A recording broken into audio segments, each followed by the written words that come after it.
Point है कि अगर आपके पास आइट्स और टोफल नहीं है, तो आप अपनी प्रेफरेंसेस में उन यूनिवर्सिटीज को चूज करो जहाँ पे रिक्वायरमेंट्स में आइट्स और टोफल नहीं मांगा गया।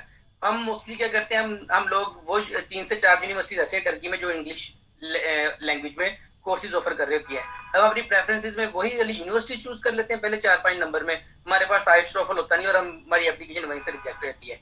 तो सबसे इंपॉर्टेंट चीज जो मेरे नजदीक है, आपने वो वाली यूनिवर्सिटी चूज करनी है जहाँ के एलिजिबिलिटी क्राइटेरिया पे आप पूरे उतरे हो। अगर आपके पास आइट्स टोफल नहीं है, आप सारी की सारी यूनिवर्सिटीज वाले चूज करें जहाँ पे टर्किश लैंग्वेज में कोर्सेज ऑफर किए जा रहे हैं। पहला पॉइंट तो ये था। और इसके अलावा इसकी कोई एप्लीकेशन फीस नहीं, आपने पोर्टल पे अप्लाई करना है, कोई एक्सेप्टेंस लेटर की आपको जरूरत नहीं है, किसी एजेंट की जरूरत नहीं है, किसी कंसल्टेंट की जरूरत नहीं है। वीडियोस देखें नेट पे भरी पड़ी हैं और A to Z आपको पता लग जाएगा कैसे अप्लाई करना है। ठीक है, कोई एप्लीकेशन फीस नहीं है इसकी। और उसके बाद ये है कि आपने प्रेफरेंस, जब मैं भी पोर्टल पे आपको बताऊंगा कि आपने 12 यूनिवर्सिटीज कैसे चूज करनी है। आपकी जो डिग्री होती है, फॉर एग्जांपल अगर आप मास्टर के लिए अप्लाई कर रहे हैं तो आपकी बैचलर डिग्री के रेलिवेंट आपको यूनिवर्सिटीज शो होंगी प्रेफरेंसेस में। ठीक हो गया। अगर आप पीएचडी के लिए अप्लाई कर रहे हैं तो जिस सब्जेक्ट में आपका मास्टर होगा तो आपको पीएचडी के वही यूनिवर्सिटी शो होगी जिसमें आपका मास्टर होगा। तो आपने 12 यूनिवर्सिटी चूज करनी होती है पोर्टल पे टर्की की, कोई सी भी 12, वो आपने चूज करने से पहले देखना है, उनके डिपार्टमेंट खोल के देखने हैं, उनके बंदों को सर्च करना है जो वहाँ पे साइंटिस्ट या रिसर्चर काम कर रहे होंगे, जो आपसे रेलिवेंट होंगे बंदे या आपके काम से मास्टर्स के लिए, मतलब आपने उन यूनिवर्सिटीज को प्रेफर करना है। प्रोग्राम्स मोस्टली हर टर्की की मोस्टली ऑलमोस्ट बुर्सलरी तकरीबन सब यूनिवर्सिटीज को कवर करता है। तो इसमें बैचलर मास्टर पीएचडी सारों के प्रोग्राम है और सारे ही सब्जेक्ट्स कवर करता है ये टर्किश बुर्सलरी। रिक्वायर्ड डॉक्यूमेंट्स कौन से हैं? आप लोगों के पास अपना आईडी कार्ड होना चाहिए, पासपोर्ट होना चाहिए। पासपोर्ट नहीं भी है कोई मसला नहीं है, आईडी कार्ड पे भी आप इस टाइम अप्लाई कर सकते हैं। पासपोर्ट की जरूरत तब पड़ती है जब आप इंटरव्यू भी क्लियर कर लेते हैं और आपका एडमिशन हो जाता है वहां पे, तब आपको पासपोर्ट की जरूरत पड़ती है। अभी आप आईडी कार्ड पे अप्लाई कर सकते हैं। आपको आप फॉर एग्जाम्पल अगर आप मास्टर्स के अप्लाई कर रहे हैं तो इस टाइम आपके पास आपकी सारी ट्रांसक्रिप्ट होनी चाहिए 10th सेमेस्टर की, और आपके पास प्रोविजनल डिग्री नहीं है तो प्रोविजनल सर्टिफिकेट होना चाहिए। सीवी आप और आप होप सर्टिफिकेट पे भी अप्लाई कर सकते हैं जहां तक मुझे आइडिया, क्योंकि पिछले इसी साल 2021 में हमारे साथ कुछ ऐसे स्टूडेंट्स भी थे जिनका एडमिशन होप सर्टिफिकेट पे हुआ था। उसके मैं इसमें गलत भी हो सकता हूँ। और इसके बाद आपके पास सीवी होनी चाहिए, पिक्चर होनी चाहिए रिसेंट जो कि 6 मंथ से ज़्यादा पुरानी ना हो। रिसर्च प्रपोजल जो सिर्फ पीएचडी कैंडिडेट्स के लिए रिक्वायर है।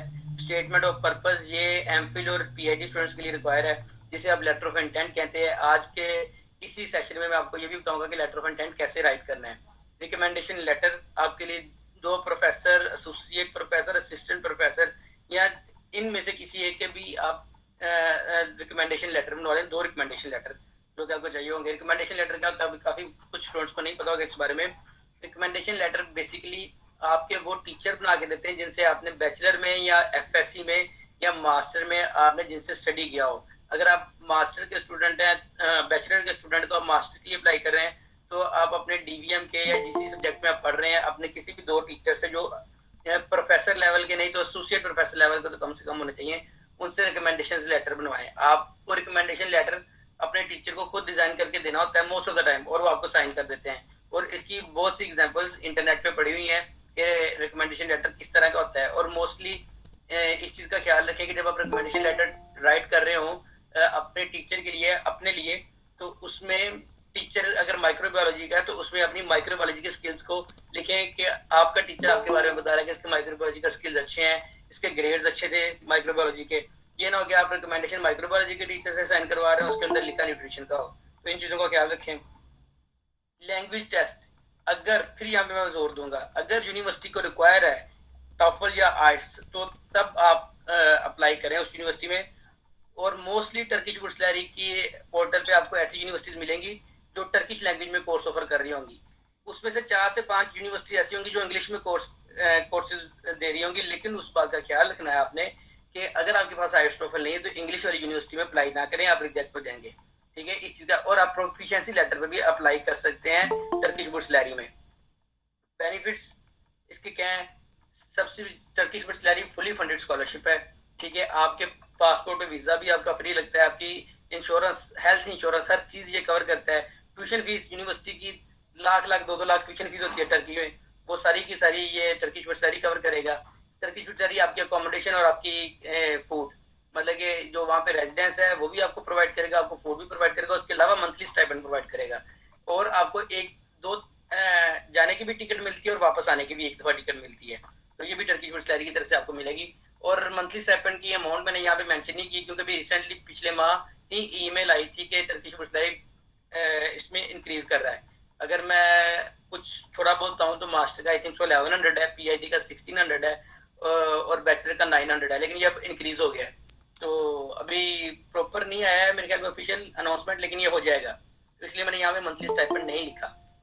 ये फुली फंडेड स्कॉलरशिप, और फुली फंडेड स्कॉलरशिप की मैंने सारी आपको चीजें बता दी कि मंथली स्टाइपेंड ऐसी है कि ये आपकी पॉकेट मनी है, क्योंकि आपको रेजिडेंस भी फ्री मिलेगी, खाना भी फ्री मिलेगा, इसमें हेल्थ इंश्योरेंस भी फ्री होगी आपकी, पहले वक्त जाते वक्त की टिकट भी फ्री होगी, पासपोर्ट पे वीजा भी फ्री होगा, एवरीथिंग ये टर्किश सैलरी कवर करता है। उसके बाद आता है लेटर ऑफ इंटेंट। अभी मैं आपको लेटर ऑफ इंटेंट के बारे में नहीं बताऊंगा, क्योंकि जब जैसे ही पोर्टल के ऊपर लेटर ऑफ इंटेंट का सेगमेंट या सेक्शन आएगा, मैं तब आपको इसके बारे में डिटेल से बताऊंगा कि लेटर ऑफ इंटेंट किस तरह आपकी एप्लीकेशन को दूसरों से सेपरेट करता है। तो अभी मैं आपसे अपना पोर्टल शेयर करूंगा टर्किश सैलरी का, तो डिफरेंट होगा। अब मैंने किसी, सबसे पहले तो मैं आपको बताऊं कि, एक मिनट मुझे इसे लॉग आउट करने दे पहले।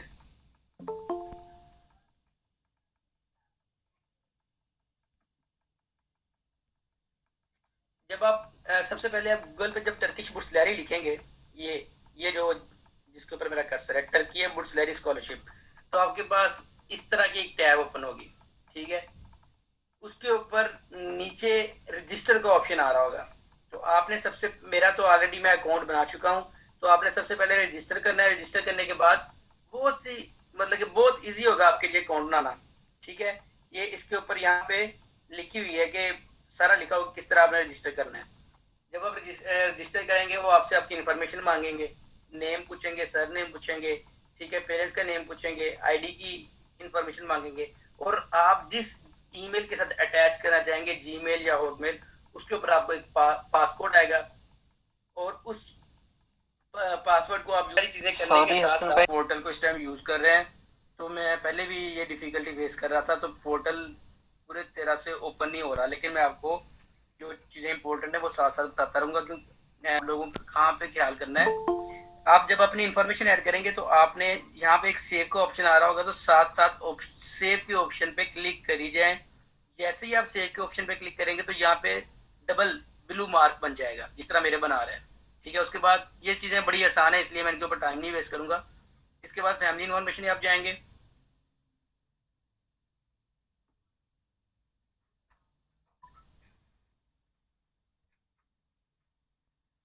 ये पोर्टल बहुत टाइम ले रहा है। फैमिली इन्फॉर्मेशन सामने आ रही है?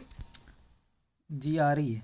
जी जी बिल्कुल जी हाँ, इसमें आप किसी मदर नेम पूछेंगे, फादर नेम पूछेंगे, ठीक है, नंबर ऑफ सिबलिंग्स कितने हैं, मैरिटल स्टेटस पूछेंगे, आपकी मंथली इनकम कितनी है। उसके बाद आप इसको सेव कर देंगे। मेरी ऑलरेडी सेव है, इसलिए मेरे पास सेव का ऑप्शन नहीं आ रहा, ठीक है।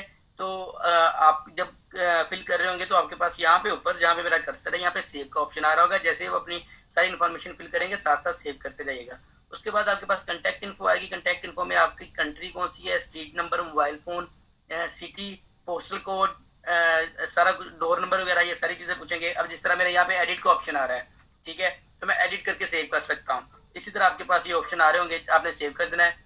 फिर इंपॉर्टेंट चीज है एजुकेशन इन्फॉर्मेशन, यहाँ पे थोड़ा आप लोग गौर कीजिएगा। एजुकेशन इन्फॉर्मेशन मेरी ऑलरेडी फील्ड है, लेकिन आप लोगों के पास ऊपर 5 ऑप्शन आ रहे होंगे। सबसे पहले आपके पास एक ऑप्शन आ रहा होगा मिडिल स्कूल। मिडिल स्कूल के अंदर आपने अपनी जो क्वालिफिकेशन देनी है वो आपने देनी है मैट्रिक की। उसके बाद आपने हाई स्कूल, हाई स्कूल में आपने अपनी क्वालिफिकेशन देनी है इंटर की, ठीक है। बैचलर के अंदर आपका बैचलर आ जाएगा, मास्टर के अंदर आपका मास्टर आ जाएगा। यहाँ पे एक एसोसिएट डिग्री का ऑप्शन आ रहा होता है, मेरे इसलिए नहीं आ रहा क्योंकि मैंने ऑलरेडी फिल की है एप्लीकेशन आप लोगों के लिए, तो एसोसिएट डिग्री का ऑप्शन यहाँ पे नहीं आ रहा इस टाइम। लेकिन आपने कंफ्यूज नहीं होना, आपने मिडिल स्कूल में मैट्रिक की दे देनी है, इंटर में, हाई स्कूल में इंटर की अपनी इंफॉर्मेशन ऐड करनी है। आपने कंट्री लिखनी है, अपना स्कूल लिखना है, कॉलेज लिखना है, फील्ड ऑफ स्टडी लिखनी है, और एजुकेशन स्टेटस में आपने अगर इंटर कर लिया है तो आपने ग्रेजुएट लिखना है, मैट्रिक कर लिया ग्रेजुएट लिखना है, डीवीएम या बैचलर कर लिया ग्रेजुएट लिखना है, और आपका मास्टर अगर हो गया तो ग्रेजुएट लिखना है। तो मतलब कि अगर आपके पास अगर आपका नहीं हुआ तो आप यहाँ पे ग्रेजुएट नहीं लिखेंगे, ऑप्शन आ रहा होगा एक और के मतलब कि कंटिन्यू का। और ये सारे ऑप्शन हैं, इन जगहों पे मैंने सारे अपने सर्टिफिकेट्स ऐड किए हैं, मतलब कि आप अपने डिप्लोमा और डिग्री यहाँ पे ऐड करेंगे, अटैच करेंगे और फिर सेव कर देंगे तो ये आपके पास ब्लू मार्क आ जाएगा। उसके बाद आती है एकेडमिक एक्टिविटीज। एकेडमिक एक्टिविटीज, अब ये क्योंकि मेरा ओरिजिनल पोर्टल नहीं है, मतलब कि जिसपे मैंने पिछले साल स्कॉलरशिप विन किया था, तो मैं उसकी समरी आपके साथ इस पोर्टल के बाद शेयर करूंगा कि मैंने अपनी एकेडमिक एक्टिविटीज में कौन कौन सी चीजें ऐड की थी। फॉर एग्जाम्पल मेरा क्योंकि मास्टर हो चुका है तो मैंने अपना मास्टर यहाँ पे थीसिस ऐड किया है, थीसिस का टाइटल ऐड किया है, यूनिवर्सिटी, अपना डिपार्टमेंट ऐड किया है और लैंग्वेज। और क्या कहते हैं, जब आप ऐड कर रहे होंगे तो ऑटोमेटिकली साबर मेरी ये प्रेजेंटेशन शेयर नहीं हो रही है। नहीं, अभी अभी फॉल्ट आया है दोबारा, काइंडली दोबारा चले कर। मैं दोबारा जी। मैं दोबारा करता हूँ।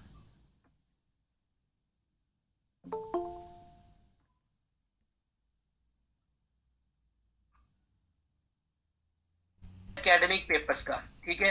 यहाँ पे मैं आप लोगों को रिकमेंड करूंगा, रिक्वेस्ट करूंगा कि आपके पास कोई भी पेपर हो जिसमें आपका नाम हो, ठीक है, आप वो ऐड करें, अपना पेपर दें, उसकी पब्लिकेशन डेट दें, ठीक है। उसके बाद बुक नहीं है तो ठीक है, कोई मसला नहीं है, इसके आप एंड पे जाएंगे तो आपको कॉन्फ्रेंसिस पेपर नजर आएंगे। अब हम मेजोरिटी हम स्टूडेंट्स की पब्लिकेशंस नहीं होती मास्टर लेवल तक, ठीक है, ना मास्टर्स लेवल तक होती है ना बैचलर लेवल तक होती हैं। लेकिन मैं बहुत से स्टूडेंट्स को रिकमेंड करता हूँ कि आप कॉन्फ्रेंसेस और एब्स्ट्रैक्ट्स लाजमी लिखा करें और पब्लिश करवाया करें, ठीक है, क्योंकि इनकी कोई फीस नहीं होती। तो कॉन्फ्रेंसेस पेपर में आपने आज तक जितनी भी कॉन्फ्रेंसेस अटेंड की हुई हैं उनका लाजमी मेंशन करें यहाँ पे कि कौन कौन सी कॉन्फ्रेंसेस आपने अटेंड की हैं। फॉर एग्जाम्पल अगर मैं यहाँ पे स्टॉप करके शेयर आपसे अपनी ओरिजिनल शो करता हूँ, आपको ओरिजिनल अपनी एप्लीकेशन की समरी, तो आपको वहां से आइडिया होगा। स्कॉलरशिप मेरा विनर था, विन किया था पिछले साल। तो अब यहाँ पे आप देखें कि मैं जिन चीज़ों के बारे में आपको बताने लगा था कि ये हैं वो सारे एकेडमिक एक्टिविटीज़ मेरी, ठीक है। मेरा मैंने अपने पेपर्स का नेम दिया है, कितने ऑथर्स थे, किस लैंग्वेज में मेरा पेपर पब्लिश हुआ है, वो उसका अब्स्ट्रैक्ट, उसके कीवर्ड्स और उसका लिंक दिया है मैंने, ठीक है। इस तरह से मेरे मेरे अल्हम्दुलिल्लाह 3-4 पेपर थे, तकरीबन 6 पेपर थे, तो वो मैंने सारे ए टू जी, टाइम लगा थोड़ा लेकिन एक एक डिटेल यहाँ पे ऐड की है। लेकिन हमारे मोस्टली पेपर नहीं होते इस लेवल तक, मास्टर लेवल तक। उसका क्या हल है, उसका कॉन्फ्रेंसिस में जाके यहाँ पे मैंने अपनी सारी की सारी कॉन्फ्रेंसेज ऐड की हैं। कॉन्फ्रेंसेज का लिंक ना भी हो लेकिन आप उसका अपना दें, टाइटल दें, ठीक है, आप अब्स्ट्रैक्ट बुक का लिंक दे दें जहाँ पे वो पब्लिश हुआ होता है। तो ये वो मेरी है सारे कॉन्फ्रेंसेज पेपर। तो ये बड़ी इंपॉर्टेंट चीज़ होती हैं आपकी कॉन्फ्रेंसेज, आपके अब्स्ट्रैक्ट्स, आपकी पब्लिकेशन, आपकी क्या कहते हैं एप्लीकेशन को दूसरों से डिफरेंट करने के लिए। अभी मैं आपसे फिर पोर्टल पे वापस जाता हूँ ताकि ज़्यादा टाइम, क्योंकि इसी में आपने अपनी सीवी भी ऐड करनी है। तो मैंने अपने वर्क एक्सपीरियंस के अंदर अगर कहीं पे 1 हफ्ते का भी काम किया है ना पाकिस्तान में तो मैंने वो भी ऐड किया था, ठीक है। अगर कहीं महीने का काम किया है तो मैंने वो भी ऐड किया था। तो मैंने अपने वर्क एक्सपीरियंस के अंदर ए टू जी, और ये सबसे पहले अपने कंपनी का नेम लिखना है जहाँ पे आपने काम किया था या इंटर्नशिप की थी। मैंने पोलैंड में Poznan university of life sciences में काम किया था, डेट किस डेट से किस डेट तक काम किया था, वो उसका टाइटल क्या था, एम्प्लॉयमेंट स्टेटस क्या था, वो सब चीज़ें ऐड करने के बाद आपने सेव करते जाना चीज़ों को। तो ये सारी चीज़ें जो मैं आपको, ये पोर्टल सिर्फ ये मैंने आपके लिए फिल की है ये चीज़ें। मैं अभी इस पोर्टल को ख़त्म करने के बाद मैं आपसे डिस्कस करूंगा अपनी दूसरी कि मैं अपना वर्क एक्सपीरियंस भी शेयर करूंगा अपनी समरी से जो मैंने भी थोड़ी देर पहले आपको दिखाया है। उसके बाद एकेडमिक क्वालिफिकेशन का ये आएगा पोर्टल पे, इसको आपने कुछ नहीं करना है, ऐसे ही रहने देना है, क्योंकि हमारे पास मोस्टली कोई टेस्ट नहीं है, ना जीआरई है, ये एएलएस सैट, ये कोई टेस्ट नहीं हमारे पास होते। मोस्टली जिनके पास है वो जरूर अपनी डिटेल्स यहाँ पे शेयर करें, जिनके पास नहीं है वो इसको छोड़ दें। उसके बाद आपकी सोशल एक्टिविटीज आ जाती है। सोशल एक्टिविटीज के अंदर आपके पास आज तक जितने भी सर्टिफिकेट्स हैं, जितने भी स्पोर्ट्स के सर्टिफिकेट्स हैं, उसके अलावा जितनी भी एक्स्ट्रा करिकुलर एक्टिविटीज में आपने पार्टिसिपेट किया है उन सारों के बारे में आप यहाँ पे लिखें, टाइप बताएं, नेम बताएं, अवार्ड, प्रोजेक्ट, वो इधर दें और यहाँ पे अटैच कर दें अटैचमेंट में और उसको सेव कर दें। तो ये बहुत इंपॉर्टेंट है। अभी मैं आपसे अपनी समरी शेयर करता हूँ 2021 वाली, तो उसके अंदर मैं आपको दिखाऊंगा मैं ऑलमोस्ट कोई 18 से 19 अपने सर्टिफिकेट्स यहाँ पे शेयर किए थे। फुटबॉल, क्रिकेट, ड्रामेटिक्स, जितनी भी सोसाइटीज में मैंने पार्टिसिपेट किया था, जितने भी मेरे पास सर्टिफिकेट थे, मैंने सारे सर्टिफिकेट इस सेगमेंट में अपने ऐड किए थे। और ये वो चीजें हैं जो आपकी एप्लीकेशन को दूसरों से सेपरेट करती है। और मोस्टली हमारे पास जितने भी इस टाइम स्टूडेंट्स हैं वो मोस्टली एक्स्ट्रा करिकुलर एक्टिविटीज में पार्टिसिपेट कर रहे होते हैं, तो इन चीजों को इग्नोर ना किया करें। यहाँ पे अपने एक एक सर्टिफिकेट की इंफॉर्मेशन ऐड करें। उसके बाद आपने आपका आएगा टर्किश एक्सपीरियंस। यहाँ पे क्योंकि मेरा टर्किश का एक्सपीरियंस था तो मैंने अपनी इन्फॉर्मेशन ऐड करके इसको सेव कर दिया। मोस्टली लोगों का यहाँ पे तुर्किश एक्सपीरियंस नहीं होगा, तो वो यहाँ पे नो करके इसको सेव कर देंगे। उसके बाद मैं जब जाऊंगा होम पेज पे, इसके बाद डायरेक्ट मैं होम पेज पे जाऊंगा, तो होम पेज पे वो मुझसे पूछ रहे हैं एप्लीकेशन के बारे में, क्योंकि मैं इसको यहाँ पे डिलीट करके, क्योंकि मैं आपको समझाने की खातिर यहाँ पे बताता हूँ कि आप क्या करेंगे। अब मेरी पीएचडी में मैं फॉर एग्जांपल अप्लाई कर रहा हूँ, मैंने मास्टर तक डिटेल दी है, तो मैं पीएचडी में अप्लाई कर सकता हूँ। आपको यहाँ पे बता दूं कि अगर आपने बैचलर्स तक अपने डिग्री की डिटेल्स दी है एजुकेशन वाले एजुकेशन इन्फॉर्मेशन में, तो आप मास्टर के लिए अप्लाई करेंगे। मैंने एजुकेशन इन्फॉर्मेशन में मास्टर तक की डिटेल्स दी है, तो मैं पीएचडी में अप्लाई करूंगा। पीएचडी में जैसे मैं अप्लाई करूंगा वो ये चीज़ें देगा कि इन चीज़ों को पढ़ लें एक दफ़ा, मैं एक्सेप्ट करता हूँ इनको, ठीक है। फिर वो अपनी कंडीशंस बताएगा सारी, मैं इनको सेव करके आगे जाऊंगा। I have read and accepted all the condition, क्योंकि मैंने ऑलरेडी पढ़ी हुई हैं, आप एक दफ़ा इसको पढ़ लीजिएगा, ठीक है। उसके बाद वो अब मेरे पास ये वाली टैब खुल जाएगी। सबसे इंपॉर्टेंट टैब ये है जिसके ऊपर टाइम लगता है टर्किश बुर्सदारी में। सबसे पहले वो मुझसे प्रेफरेंसेस मांगेगा।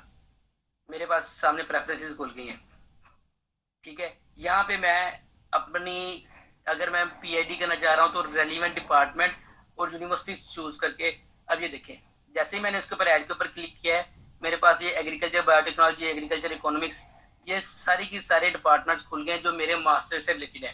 क्योंकि मेरा मास्टर टर्किश है, तो मेरा टाइटल था एनिमल प्रोडक्शन एंड टेक्नोलॉजी, तो उससे रिलेटेड मेरे पास ये खुल रहे हैं। आप लोग अगर डीवीएम के हैं तो आप लोगों के पास यहाँ पे माइक्रोबायोलॉजी, फूड, इन्वायरमेंट, हर तरह के मतलब के टाइटल डिपार्टमेंट सामने आ रहे होंगे। न्यूट्रिशन, एनिमल न्यूट्रिशन मेरे पास इसलिए नहीं आ रहे क्योंकि मेरी टर्की से ही मास्टर है, तो उससे रेलिवेंट मेरे पास पोर्टल में चीजें आ रही। जैसे डेयरी टेक्नोलॉजी है, अगर मैं डेयरी टेक्नोलॉजी को चूज करता हूँ यहाँ पे, ठीक है, मेरे पास अनकरा यूनिवर्सिटी आ रही है, 4 साल का ड्यूरेशन है, लैंग्वेज टर्किश है, ठीक है। तो मैं इसको चूज करूंगा और सेव कर दूंगा।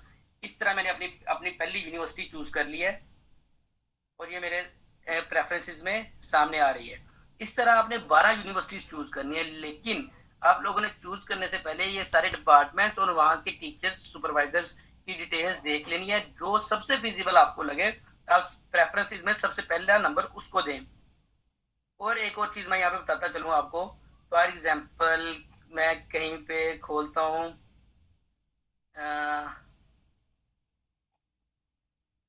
एग्रीकल्चर, बायोटेक्नोलॉजी खोलता हूँ मैं।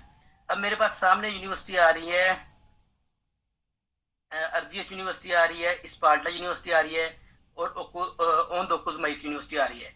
अब यहाँ पे आप यूनिवर्सिटी चूज कर लेते हैं जिसके लैंग्वेज में इंग्लिश लिखा हुआ है और आप उसको सेव कर लेते हैं, लेकिन आपके पास टोफल और आइट्स नहीं है, तो आप उसके एलिजिबल क्राइटेरिया में पूरे नहीं उतरे तो आपकी एप्लीकेशन रिजेक्ट हो जाएगी इस यूनिवर्सिटी से। इसलिए कोशिश करें कि यहाँ पे लैंग्वेज लाजमी देखें। अगर लैंग्वेज में टर्किश लिखा है तो आप चूज करें, अगर आपके पास आइट्स टोफल नहीं है। अगर तो आपके पास आइट्स टोफल है तो आप पहली प्रेफरेंसेस में इंग्लिश वाली यूनिवर्सिटी चूज कर सकते हैं। इस तरह आपने 12 यूनिवर्सिटी चूज कर लेनी है। 12 यूनिवर्सिटी चूज करने के बाद आपने इसके ऊपर क्लिक करके सेव कर लेना अपनी एप्लीकेशन को। ये आपकी प्रेफरेंसेस सेव हो गई हैं। तो आप साथ ही अपना अगला जो है सेगमेंट, लेटर ऑफ इंटेंट, इसको ओपन कर सकते हैं। ये सबसे इंपॉर्टेंट है, लेटर ऑफ इंटेंट, ठीक है। अगर आप मास्टर के लिए अप्लाई कर रहे हैं तो लेटर ऑफ इंटेंट बहुत ज़्यादा इंपॉर्टेंट है मास्टर और पीएचडी के लिए। बैचलर के लिए नहीं होता।